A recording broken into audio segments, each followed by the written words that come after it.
Yesu ashimwe cyane, muraho neza. Nishimiye kuza kuganira ijambo ry'Imana namwe, abadamu bagenzi banjye, barumuna banjye, abambera nk'abakobwa, mwese Imana ibahe umugisha.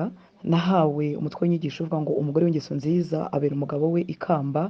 Tubibona mu Migani 12 umurongo wa 4, niho turi bushingire inyigisho zacu. Reka dutangire dusenga ubuntu bw'Imana bubane natwe, kandi mbashimira umwete n'ishyaka n'umurava mukomeze kugira no kwiga inyigisho, cyane cyane no kubaka imiryango yacu. Imana ibahera umugisha, Imana ihe umugisha umukozi w'Imana udutegura iki gikorwa, Pastor Desire na madamu we. Imana ibagire neza kubw'imiryango myinshi bakomeje kubaka, kandi namwe Imana ibahe umugisha kubigiramo uruhare ndetse no kuhaboneka muri uyu mwanya. Imana ibagire neza. Reka dusenge Imana.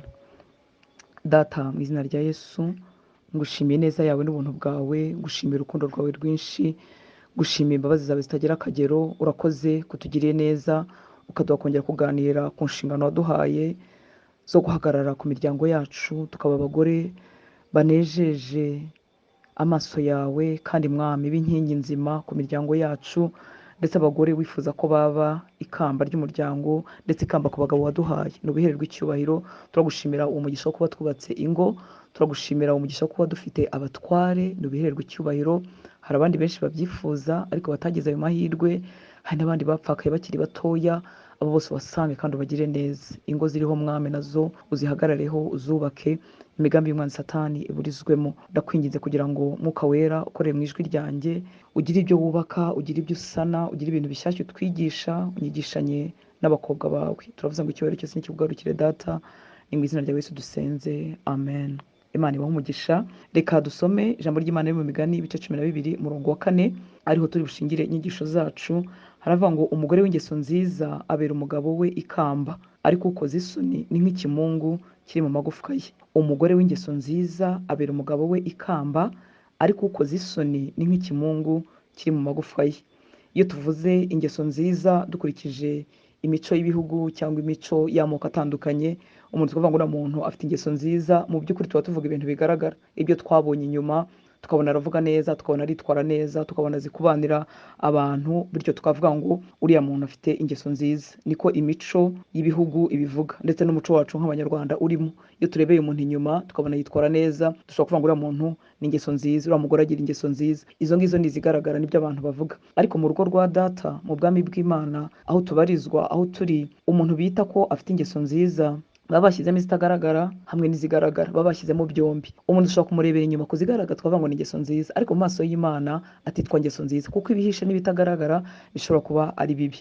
Rero uyu mugore wabera umugabo we ikamba, n'ufite ingeso nziza, izitagaragara abantu batazi, umugabo we atazi, abana be batazi, ndetse n'izigaragara abantu babasha kumenya. Ntago Imana yakwishimira ko dutungana imbere mu mutima ngaho iyo ireba, ariko inyuma ntidutungane. Oya, gutungana kwacu, kugira ingeso nziza kwacu guhera imbere, kugakomeza n'inyuma n'abantu bakabibona. Uyu mugore w'ingeso nziza ubera umugabo we ikamba, ni uyu nguyu ufite ingeso nziza, nk'uko mu bwami bwa Data babivuga, ibigaragara n'ibitagaragara. Bibiliya y'Icyongereza yitwa NIV yakoresheje ijambo rivuga ngo ni umugore ufite noble character. Numva ari ibintu byiza, noble character, numva bigeze imbere bitari iby'inyuma gusa. Ni ukuvuga ngo nyine ni uyu mugore uri noble. Ntabwo nabona ijambo rimwe ryo kuvuga mu Kinyarwanda, ariko ni uwo nguwo. Haravuze ngo a wife of noble character, ahinduka ikamba ry'umugabo we. Reka ntangire mvuga gatoya ku ikamba, kuko icyigisho cyacu kiravuga ngo umugore w'ingeso nziza abera umugabo we ikamba, ndetse n'iri jambo dusomye mu Migani 12:4 niko havuga. Ikamba navuga ngo ni umutako uhenze, kuko akenshi burimo amabuye y'agaciro nk'izahabu cyangwa diyama cyangwa andi mabuye y'agaciro, hanyuma ugatamirizwa umutwe, ryambarwa n'abami cyangwa se n'abamikazi, kandi akenshi nabo ntabwo babyambara mu minsi isanzwe, ahubwo babyambara mu minsi mikuru cyangwa se mu birori bikomeye. Ni ukuvuga ngo ikamba ubwaryo ni umutako uhenze bitewe n'amabuye y'igiciro awugize, bitewe n'abaryambara abari bo. Ikamba kandi rishobora kuba ingororano cyangwa igihembo cy'abarushanijwe neza mu marushanwa atandukanye.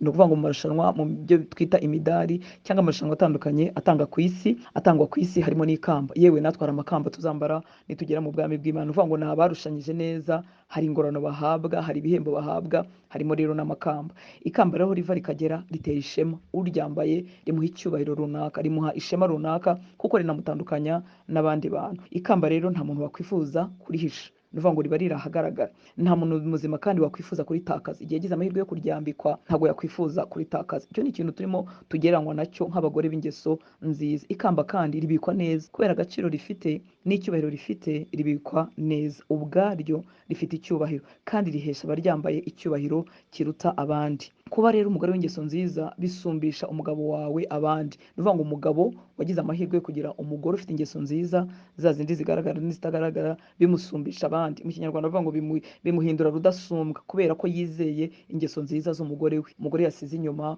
umugore wajya mu rugendo akagaruka amahoro, umugore wasigara umugabo adahari akaba amahoro. Nuvuga ngo hari isumbwe umugore w'ingeso nziza aho umugabo we. Abagabo b'Abanyarwanda ntibakunda kuvuga, Pastor Desire yongeye uvuga ngo abagabo ba Afurika yo hepfo y'ubutayu ngo bafite imyitwarire imeze ukuntu. Navuga ngo imico yacu hari igihe bitabivuga, ariko hari ishema, hari icyubahiro umugabo uzi neza ko afite umugore w'ingeso nziza aba afite mu mutima we. Iyo azi ingeso mbi ku mugore we, umugabo wese uzi ingeso mbi ku mugore we, hari ukuntu agenda ameze nk'ubebera. Sinzi niba icyo Kinyarwanda cyumvikana, ariko no kugenda udafite ishema, no kugenda umeze nk'umuntu wasuherewe.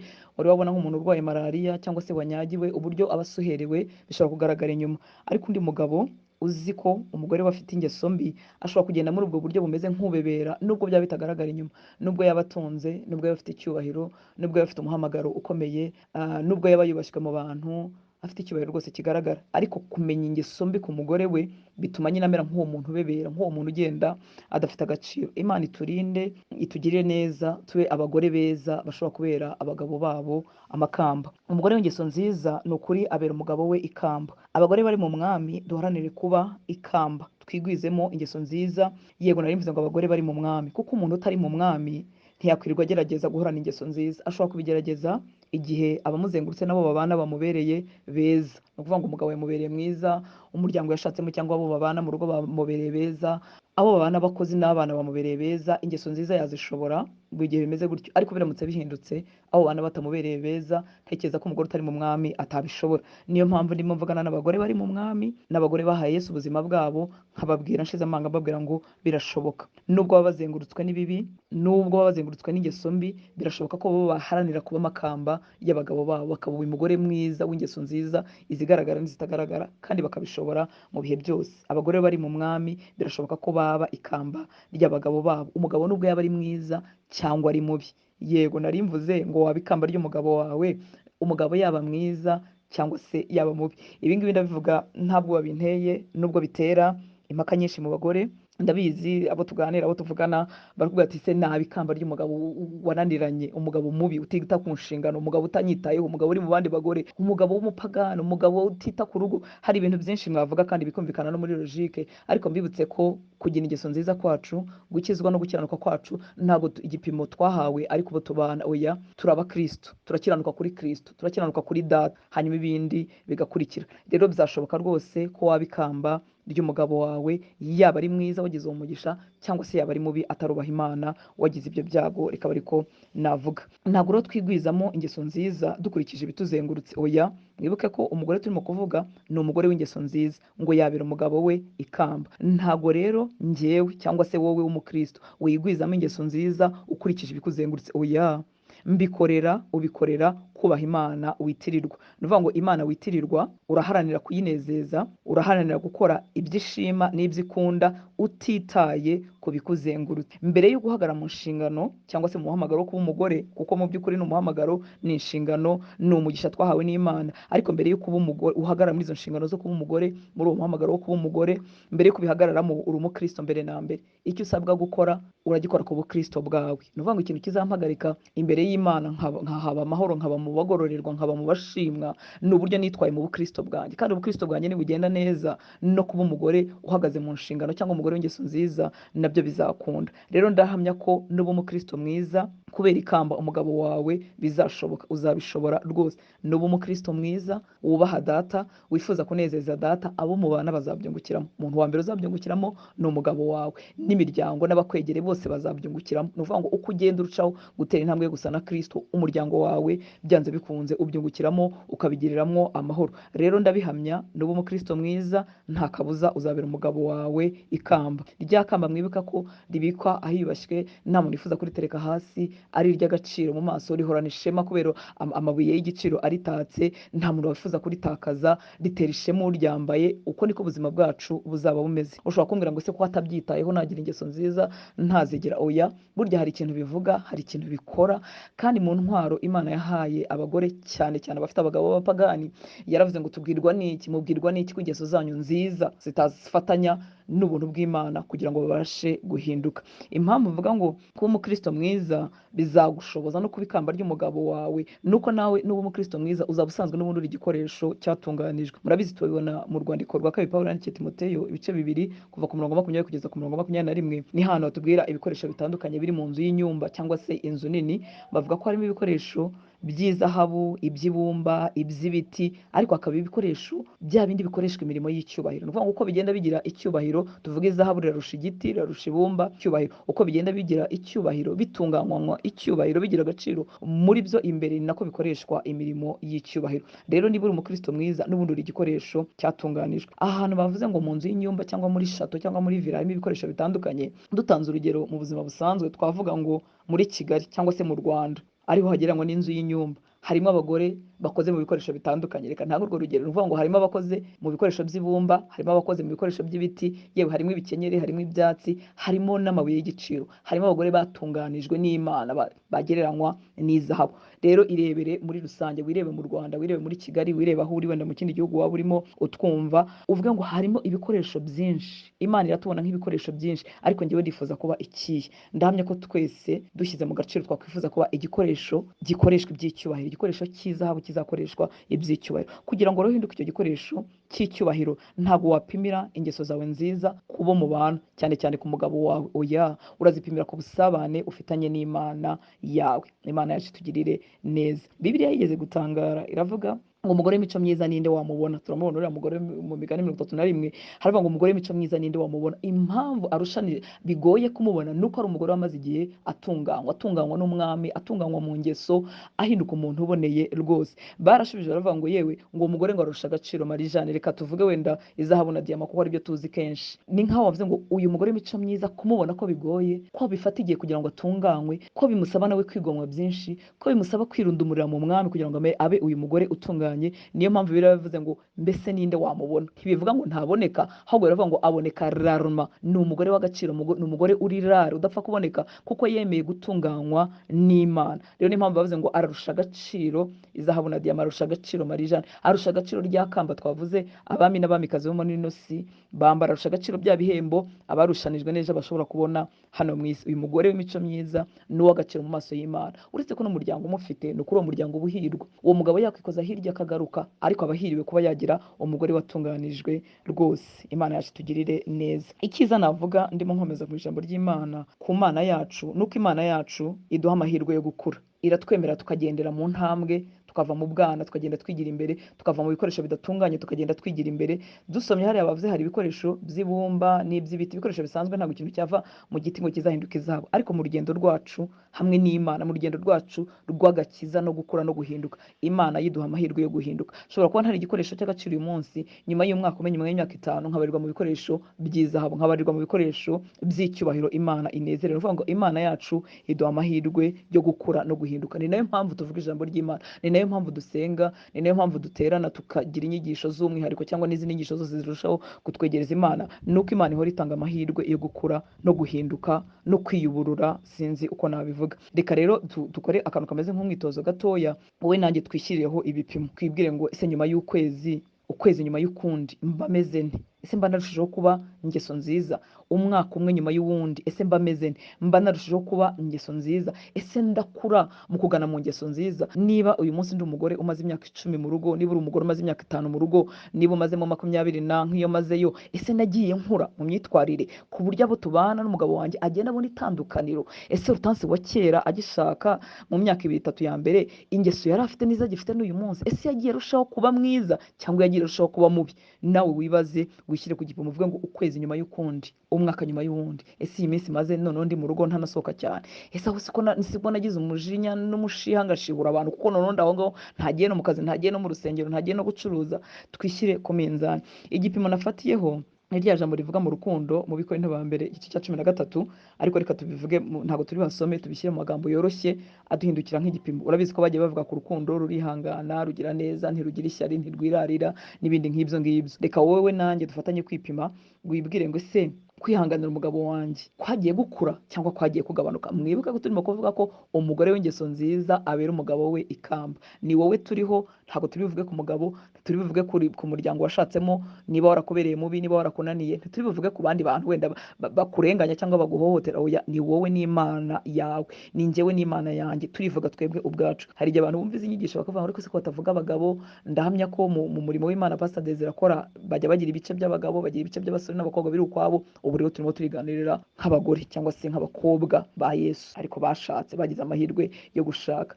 Ongera wibaze uvuge ngo se ko mwihanganira kwanjye kwagiye gukura, kuko mu bintu birimo ingeso nziza harimo no kwihangana. Umuntu utihangana kuba yakwitwa ingeso nziza bigifite ikibazo, kuko umuntu wese mu buzima yifuza kwihanganirwa. Nawe iyo wagize ikosa, iyo hari ibyo wishe, ntiwifuza ko abantu bose bakwihanganira. Niko twese tumeze, umuntu wese yifuza ko twamwihangana. Noneho ngaho ibaze kwihangana kwawe kwaba kwarakuze. Ese kumugirira neza kwawe kwagiye gukura, kwagiye kwiyongera?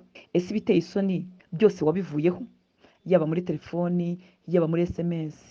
Hariho n'abagore bicara bakaganira ku bagabo babo, bakavuga ububi bwabo, bakavuga biki n'ibiki. Ibiteye isoni byose wabivuyeho. Ni ukuvuga ngo ubuzima bwawe umuntu abufasha akabushyira ahagaragara kuri televiziyo, wakwicarana n'umugabo wawe ukabireba nta soni, akareba uko uhaha, akareba uko wikopesha imyenda utamubwiye, akareba uko wikopesha amabiju utamubwiye, akareba uko ubanira abaturanyi mu bimwe na bimwe atazi. Murabizi abagore tuba dufite n'ibindi bintu abagabo bacu batanazi. Akareba uko ubanira belle famille, akareba uko uvuga nyina cyangwa uvuga bashiki be, akareba uko uvuga famille y'iwabo adahari. Ese yasanga nta giteye isoni kirimo? Ndagira ngo wishyire ku munzani. Ikindi, hari naho ruvuga ko urukundo rutagomba kureba ibyarwo, ni ukuvuga ngo ntabwo rushaka ibyarwo. Ese wowe mu rugo rwawe, mu iterambere ryanyu, ntabwo uhora ushaka ibyawe gusa? Ntabwo uri wa muntu utava ku izima uvuga ngo icyo navuze ni icyo ngicyo, ni icyo ngicyo? Ni ukuvuga ngo gukura kwacu tugana mu ngeso nziza harimo no kuba abantu bahinduka, abantu bava ku izima. Bitavuze ko tutagiye inama, bitavuze ko tutatanze ibitekerezo byacu, ariko tukemera kuva ku izima. Ukaba utakiri umugore ushaka ibyawe, ko ibitekerezo byawe byonyine aba ari byo bicamo. Ibyo byose ni ibimenyetso turimo twipimira ngo turebe ko turimo gukura. Ese guhutiraho waba warabigabanyije? Imyaka umaze mu rugo, imyaka umaze uri umugore, guhutiraho waba warabigabanyije? Guhutiraho murabizi ni cya kintu tuvuga tudatekereje, dukora tudafashe umwanya wo gutekereza, ugahita ubikubita aho ngaho uko byakabaye, kandi bikagenda bikangiza byinshi. Ese ntabwo umutekerezaho ibibi? Iki ngiki dushobora jyaho ikintu kimeze nk'impaka ho gatoya. Ushobora kumbwira ngo ese ko namubonyeho ibibi, ni gute narekera kumutekerezaho ibibi? Tuvuge urugero, abagize ibyago, ni ibyago byo kuba yabonye umugabo we ko yamuciye inyuma akabibona. Ibyo ni ibyago pe, ni ibintu bibi, ni ibintu bibihira umutima, ni ibintu byica amarangamutima. Ariko icyo cyarabaye, kiratambuka, yagusabye imbabazi, ubuzima burakomeza. Ni ukuvuga ngo uko atinze, uko agiye mu nama, uko agiye misi, ugahora utekereza ibintu nk'ibyo ngibyo, icya mbere birica wowe, kandi birica n'ubusabane bwanyu. Urukundo rero ngo ntabwo rutekereza ibibi ku bantu. Ni byiza ko wemerera Kristo agakiza umutima wawe, kandi ntuhora wicaye utekereza ibibi ku muntu. Ikindi, ngo urukundo ntabwo rwishimira gukiranirwa kw'abandi. Ese wowe waba warateye intambwe ku buryo utishimira gukiranirwa k'umugabo wawe? Ibi ndabivuga, ndabitangamo urugero rusa nk'urutangaje. Hari nk'abagore aramutse agize amahirwe yo gufatira umugabo we mu ikosa, aba ameze nk'ugize Imana, avuga ati ngize Imana, ndamubonye, ntazongera kumbeshya, ntazongera kunshuka, ndamwifatiye. Ugasanga kumufata byamushimishije. Ni ukuvuga ngo yishimiye gukiranirwa kw'abandi. Gukura rero bituma utishimira gukiranirwa kw'abandi, utishimira ko wamubona wamufatira mu ikosa. Urukundo ntabwo rwishimira gukiranirwa kw'abandi. Ukicara umutegereje ko wamufata mu ikosa, ukumva urishimye ko ubonye ibyo uzamushinja, ukamara iminsi ubimushinja. Umugore w'ingeso nziza aripima agasanga hari intambwe arimo atera. Ntabwo turagera ku rugero Kristo adushakaho, ariko byibuze hari aho tuva, hari n'aho tugana. Ikindi kintu wakwipimiraho ni mu Bagalatiya ibice 5, handi havuga imbuto z'umwuka wera. Nahoze masoma nkavuga ngo Mana, ibi bintu wagira ngo byandikiwe abagore. Yego nari ndimo gutegura iki cyigisho, ariko mbona neza rwose ko izi mbuto z'umwuka wera umugore azigize, urugo rwaba amahoro. Hari impinduka zikomeye zahabu. Mbibutse ko nubwo mvuga ibi ngibi ndabizi ko hari abagerageje akagerageza byose ariko akabona umugabo we ntago arakizwa. Ntago ari twe dutanga agakiza, ni umwami w'abamugatanga, ariko we kora uruhare rwawe. Ejo utananirwa muri urugendo, ejo utabihirwa ukazatakaza n'ikamba ryo kuzabana n'Imana mu ijuru, kandi ukabaho urugendo rubihiwe ukiri hano mu isi. Mu Bagalatia igice cya 5:22 kugeza kuri 24 haratubwira ngo ariko rero imbuto z'umwuka ni urukundo n'ibyishimo n'amahoro no kwihangana no kugira neza n'ingeso nziza no gukiranuka no kugwa neza no kwirinda, ibimeze bityo nta mategeko abihana. Abakristo Yesu babambanye kamere n'iruba n'irari byayo. Reka twongere dufate uyu mwitozo wo kwipima, twe kuvuga ngo imbuto z'umwuka. Reka duhere hagati twivugire twebwe ubwacu. Ese uri umugore ufite urukundo? Ntago waba warazinutswe warashyizeho akadomo warafunze ku mugabo wawe? Ese ugira ibyishimo? Niba hari ikintu ntekereza ko cyanezeza abagabo no gutaha mu rugo umugore anezerewe, umugore yishimye. Hari abantu niko kuba baragezweho n'imibabaro n'ingorane bituma ibyishimo bisa nk'ibitakara, ariko mbibutse ko izi ngizi ni imbuto z'umwuka wera. Iyo tubaye inshuti y'Imana, umwuka wera aduha ibyishimo. Mu maso yawe ntihijime, mu maso yawe hagacya. Ni koko ushobora kubabara, ushobora guhemukirwa, ushobora kugirirwa nabi ukabitakaza, ariko nkwibutse ko Kristo yongera agatanga ibyishimo. Uretse ko hari n'ababitakaza mu by'ukuri batababajwe bikomeye, ari akantu koroshye. Reka mvuge koroshye, bakwibagiwe, bibagiwe ko wagize anniversaire, bibagiwe bagusize ku isoko barakwibagirwa, yibagiwe kukubwira ko yari afite urugendo, ibintu biri aho ngaho mu by'ukuri. Okay, hari abo bikomerera, hari nabo byorohera bitewe n'urwego bagezeho, ariko rinda ibyishimo byawe. Ibyo mwibuka ko turimo kuvuga umugore w'ingeso nziza abera umugabo we ikamba. Umugabo azanezerwa igihe azabazi ko hari umugore ufite ibyishimo mu rugo. Ese ufite amahoro? Se amahoro yawe urayarinze? Ibyo byose ni ibintu bigaragaza ko turimo gukura. Ese kwihangana kwawe kurangana iki? Ese kugira neza kwawe kurangana iki? Ese ingeso zawe nziza zirangana iki? Ni nacyo turiho, umugore w'ingeso nziza abera umugabo we ikamba. Ingeso zawe ni nziza, izizwi n'izitazwi. Nongere mvuga izizwi n'izitazwi kuko maze kwitegereza asanga umuco nyarwanda uzi guhisha pe, uzi guhisha. Umugore ashobora kubyara abana bataraba umugabo, imyaka 20 igatambuka umugabo atabimenye. Umugore ashobora kuba mubi, imyaka 30 igatambuka nta muntu ubimenye. Rero ndivugira ingeso zizwi n'izitazwi, twebwe abari mu mwami. Ese ingeso zawe ni nziza koko? Nawe urireba mu ndorerwamo nta muntu wari, ukavuga uti genda Rutansi warahindutse, ukivuga mu izina uti genda Jeanne warahindutse, ukivuga uti genda Maria warahindutse. Ingeso mbi zagushizemo, twibwiza ukuri inshuti z'Imana, kuko uwo dukorera, uwo tuzahagarara imbere areba n'aho abantu batareba, areba aho abagabo bacu batareba, areba aho abana bacu batareba. Muzi ko buri abana bazi gucukumbura, iyo warakaye barabibona, iyo uvuze nabi barabibona, abatoya n'abakuze bose byose barabibona, yewe n'abakozi bo mu rugo barabibona. Ariko tuzahagarara imbere y'Imana ireba mu mutima, ireba kure aho abo bantu bose batabasha kureba. Ese gukiranuka kwawe birangana iki? Ese kugwa neza kwawe? Kugwa neza. Nta mugabo utaryoherwa no kugira umugore w'umugwaneza, ariko uzi kuzana abashyitsi ugasanga umuntu yabishye. Hari ibyo mushobora kuba mwapfuye pe, hari ibyo mushobora kuba mutumvikanyeho, ariko n'umuryango wawe uhagazeho. Ikindi, hari ibintu bituremerera pe tukabura igisubizo, ariko dufite Yesu. Yesu buryo wamutura byose, ukoroherwa, urugendo rugakomeza. Ikindi, ibyo dukora nuko dusa, tugenda tubihererekanya, tubihereza abana bacu. Burya umunabi uramutse ungwiriyemo ukambamo mwinshi, umunabi ukugwiriyemo ukakubamo mwinshi, abana bawe nabo bazawugira. Abakobwa bawe bazagira ngo abagore bagomba kumera gutya, bazahora bashaririye, bazaba bameze nabi. Oya, hari ingeso nziza ababyeyi bahererekana. Hari ingeso nziza nabonye kuri mama wanjye, zimwe nazinjiranye mu rushako kandi ntakijijwe, ariko nari nzi ngo umugore yashatse ababaye umugore nta kureba ku ruhande. Kandi mama wanjye yapfuye ntakuze cyane, ariko namubonagamo ingeso nziza zo kuba umwizerwa. Ni ukuvuga ngo ntiyabonye umwanya wo kubinyigisha kuko yapfuye nkiri mutoya, ariko hari ibyo namubonyeho. Hanyuma ashatse ntaranakizwa, ntaramenya Imana, bituma icyo kintu nkinjira, ndavuga ngo mu muco nuko bigenda iyo umugore ashatse abashatse. Rero abana bacu baratureba, nubwo dukwiriye kuba amakamba y'abagabo bacu, ariko ibintu turi byo ni uruhererekane. Gwiza rero kugira neza, gwiza kwirinda muri byose, uburyo ukoresha amafaranga, amagambo uvuga, uburyo ubanira n'abantu. Iyo urimo uvuga abaturanyi bawe cyangwa uvuga belle famille kuri telefone bicanye n'umwana wawe, nta kwirinda kuba guhari. Uba urimo uvuga ibintu bibi, iyo urimo uvuga nawe umuturanyi, iyo urimo utuka abakozi cyangwa abasuzuguye, nta ngeso nziza ziba zihari, kandi uba urimo kubihereza ku bana bawe. Imana yacu dutabare. Hakomeje havuga ngo aba bantu bafite imbuto z'umwuka wera babambye kamere n'iruba n'irari byayo. Ese kamere ugejeje ku ruhe rwego rwo kuyibamba? Ese irari ryo ugeze ku ruhe rwego rwo kuribamba.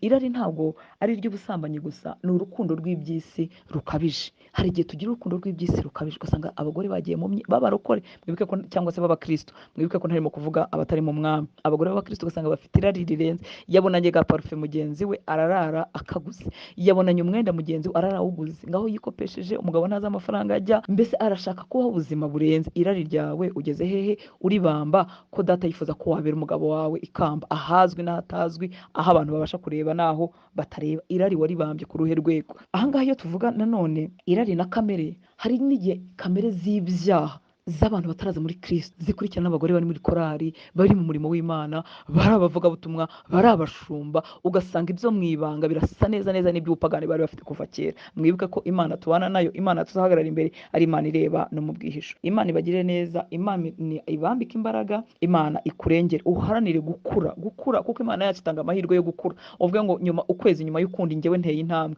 umwaka nyuma y'uwundi narahindutse, nateye intambwe. Imana yacu tugire neza. Reka ndangirize kuri iri jambo ry'Imana riri mu Migani ibice 13 umurongo wa 5 no 6. Mwibutse ko nubwo ndimo nkubwira aya magambo, ndabizi ko ingo zifite ibibazo, ndabizi ko hari abagore b'abakristo bagerageje, ariko ingo zigakomeza zikabamo induru, zigakomeza zikabamo ibibi, abagabo bakanga gukizwa, abana bakakunanira, imiryango ikakunanira, abantu bakakubana babi, hakabamo abantu bafite ubupagani n'ubugome bukabije, hakabamo abarozi, ibyo byose birahari. Ariko ni muhumure, nagira ngo babwire ko gukiranuka kurinda, gukiranuka kurarindisha. Imana ikurikirana umukiranutsi ntijye mukuraho amaso. Ongera wihangane, ongera utegereze kugendererwa n'Imana udacogoye, utavuye ku ngeso nziza wari wariyubatsemo ngo ugaruke mu mbi, ngo nuko uzengurutswe n'abantu bafite ingeso mbi. Reka dusome Imigani 13 umurongo wa 5 kugeza ku wa 6. Haravuga ngo umukiranutsi yanga ibinyoma, ariko umunyabyaha arigayisha kandi akikoza isoni. Umukiranutsi yanga ibinyoma, ariko umunyabyaha arigayisha kandi akikoza isoni. Gukiranuka birinda ugenda atunganye mu nzira ze.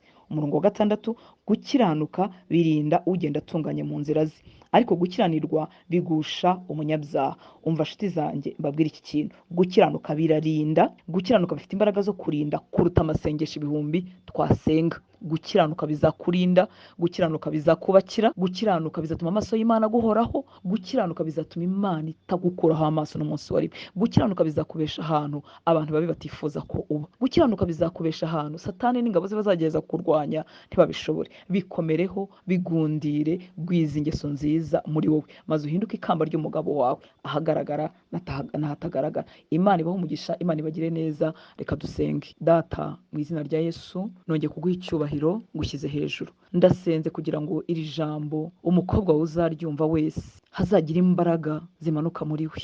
Mwuka wera nshuti nziza uzamuhagurutse, uzamwambika imbaraga zo kugwiza ingeso nziza, zo gukora ibyo Imana ishaka, zo gukiranuka abantu bareba batareba. Ni koko azahinduka ikamba ry'umugabo we, azahinduke ibyifuzwa, azahinduke nka rya kamba ritatse nyiraryo atifuza gutereka hasi, nyiraryo atifuza gutakaza n'umunsi wa rimwe. Imbaraga z'umumana nizimumanukire. Uwari umaze kunanirwa, uwari umaze gucogora kuko azengurutswe n'abanyangeso mbi, kuko wenda afite umugabo w'umupagani, mugaruremo imbaraga zawe, mubyutse, muhagarike, ahagarare neza. Reka mwamusange kandi abandi bagore barangaye bakadamarara, nyamara mwami abagabo babo ari bangeso nziza, abagabo babo ari abakristo, ariko bakarangara umwanzi Satani akabinjirana, basanga Uwiteka Mana nyir'ingabo nabongera bakanguri. Ubibutse icyo bahamagariwe, ubibutse ko ari umugisha wo kuba umugore, ubibutse ko ari umuhamagaro, ubibutse ko ari inshingano zikomeye, kandi igihe kimwe bazahagarara imbere yawe bakavuga icyo bakoresheje izo nshingano wari wabizereyemo ukabaha. Mwami w'abami, hari abandi bakobwa barinze basaza badashatse, hari abakobwa bangana natwe mu myaka batagize uwo mugisha wo gushaka. Rero uyu muhamagaro waduhaye, izi nshingano waduhaye, duhe kuzazisohoza amahoro, tutazamera nk'aho umugabo wahawe italanto imwe ngo akayibika ntagire ikintu na kimwe ayimaze. Reka umugisha wamuhaye wo gushaka, wo kugira urugo, awukoreshe neza, maze impacting urubyaro rukurikiraho.